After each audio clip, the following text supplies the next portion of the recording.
Some people stare at a message for 10 minutes, type a reply, erase it 3 times, then suddenly decide answering tomorrow feels easier. Not because they hate people, because somewhere along the way, social interactions stopped feeling safe. And the scary part is, most people don't realize this transformation is happening until they already feel disconnected from almost everyone around them. It happens slowly. You stop texting first. You hear a notification, look at your phone, then suddenly feel tired before even opening it. You walk toward a group conversation. Slow down awkwardly. Pretend to check your phone because you don't know how to enter naturally. You laugh half a second too late sometimes. You replay small interactions while walking home alone. Nobody notices that part. Not even you at first. You rehearse conversations in your head before they happen. You reread messages 3 or 4 times before sending them. Sometimes you open apps, stare at the screen, then close everything because interacting feels heavier than silent. Because being around people slowly started feeling expensive years ago. And if that feeling keeps following you through life, this video may explain something most people never realize about socially struggling people. Some of them are not becoming weak. They're becoming self-sufficient in ways that permanently change how they connect to people.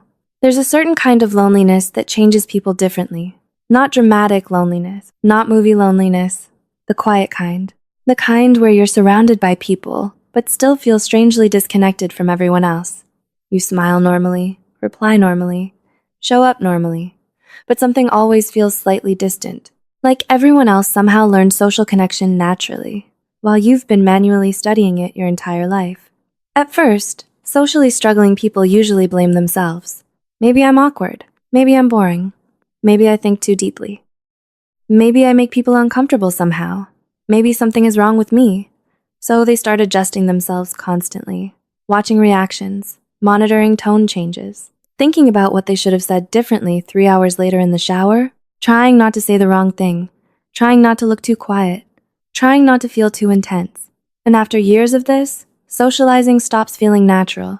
It starts feeling performative. That's where something changes. You start noticing how many conversations exist only to avoid silence. How many friendships survive mostly because both people are terrified of being alone. How many people panic the second a room becomes quiet. How many people don't actually listen. They just wait for their turn to speak.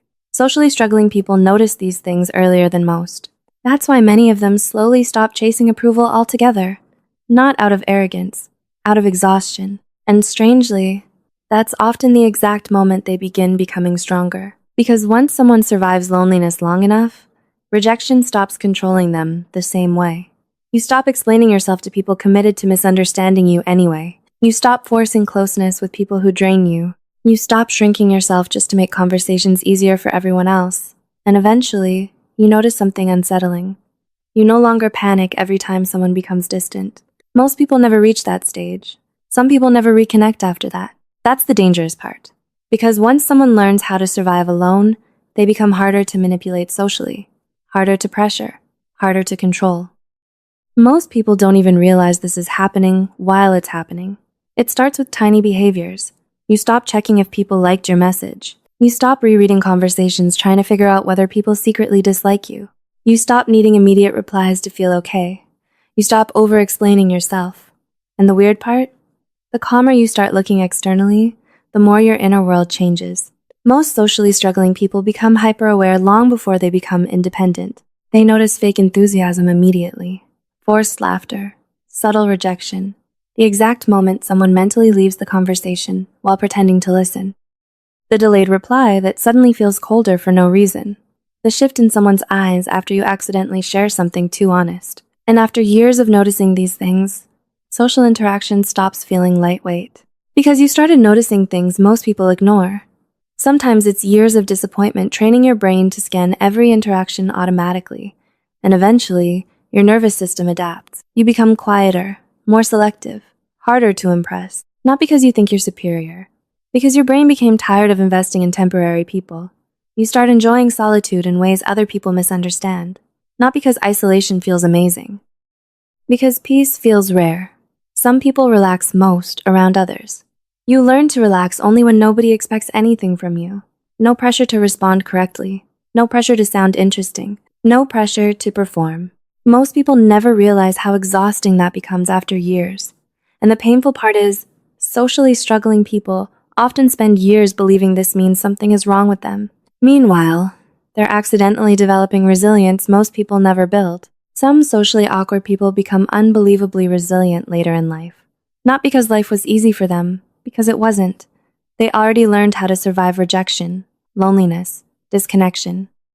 Misunderstanding. Most people don't realize how dependent they are on external reaction, messages, attention, being included. But when someone spends years feeling outside the group, something strange starts happening internally. Their emotional center slowly moves inward, and once that happens, validation starts losing power over them. That's why some of the calmest people you meet were once deeply lonely people. They had no choice but to adapt. There's another hidden behavior socially struggling people almost never admit out loud. Sometimes they secretly hope nobody invites them anywhere, then feel hurt when nobody does. That contradiction confuses them for years.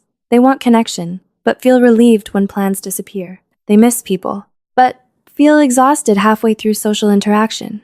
They want intimacy, but panic when someone gets too close too quickly. That contradiction hurts more than people realize. Because socially struggling people often feel lonely and overwhelmed at the exact same time, and eventually, many of them disappear before they disappear physically. You can watch it happen slowly. They still answer, still smile, still show up, but they stopped expecting people to fully understand them a long time ago. So they become private, not secretive. Private. There's a difference. Secretive people hide because they fear exposure. Private people hide because experience taught them most people handle depth poorly. You stop giving everyone unlimited access to your inner world. You stop performing for acceptance. You stop explaining every part of yourself hoping someone finally understands you completely. That's emotional filtration. And ironically, the people who once struggled socially often become the least needy adults later in life. Not cold, not emotionless, just stable. They learn how to regulate themselves because nobody consistently did it for them. That creates endurance most people never build. And loneliness teaches strange skills. Observation, endurance, the ability to survive silence, independence. That's why some socially struggling people become incredibly deep thinkers later in life. They spent years inside their own minds because they never fully felt at home socially. But there's also a darker side to this transformation, and this part matters. When someone becomes too self-sufficient, they sometimes stop believing anyone will ever truly stay. That's where people disappear. Not dramatic sadness, not visible depression, just quiet detachment. You stop expecting consistency. You stop feeling surprised when friendships fade. You stop feeling shocked when people disappear without explanation. And eventually, vulnerability itself starts feeling unnatural. Some people never fully reconnect after that, because independence can slowly evolve into isolation if nobody interrupts the cycle. And many socially struggling people secretly live inside that contradiction every day. They want closeness, but instinctively prepare for disappointment before it even happens. That's exhausting. And modern life quietly intensifies this entire problem, because people are more connected digitally than emotionally. Everyone is reachable. Almost nobody feels fully present anymore. People half listen while scrolling. Conversations became shorter, relationships became performative, and socially struggling people notice this more intensely than most. Because once you become sensitive to disconnection, shallow interaction starts feeling unbearable. That's why some people eventually stop chasing approval completely. Not out of arrogance, out of fatigue. And strangely, that's often the exact moment they begin becoming stronger. Because once someone stops building their identity around acceptance, they finally begin discovering who they are without an audience. That process changes everything. Your boundaries become clearer. Your intuition becomes louder. Your opinions become more honest. Your dependence weakens. You stop shrinking yourself to fit people who never truly understood you anyway.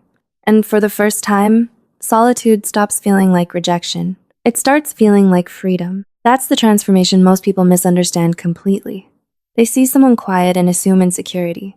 But sometimes quiet people already fought battles nobody around them even noticed. Sometimes the calmest person in the room is the person who spent years surviving invisible loneliness, without feeling chosen, without feeling understood, without feeling safe. And instead of destroying them, it forced them inward. That inward journey changes people. Because eventually, they stop needing constant permission to exist. That's real independence.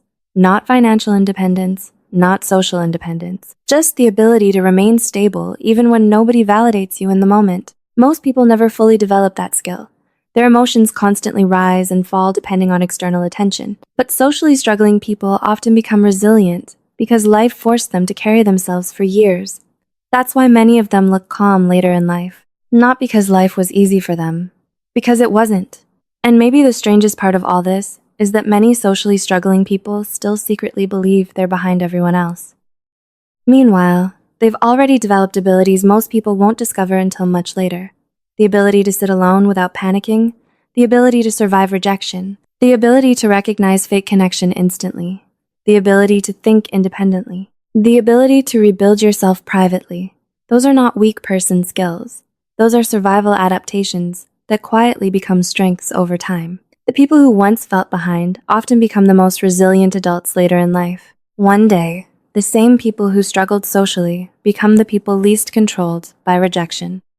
And maybe that's the hidden truth nobody tells socially struggling people early enough. Your loneliness may have been building strength this entire time. Not perfection, just resilience. The kind that grows slowly, almost invisibly, until one day you realize you no longer need everyone to feel whole. Some experiences only make sense to people who've lived through this kind of loneliness. So if these videos feel strangely personal, subscribe. Because some transformations only make sense after you've survived them yourself.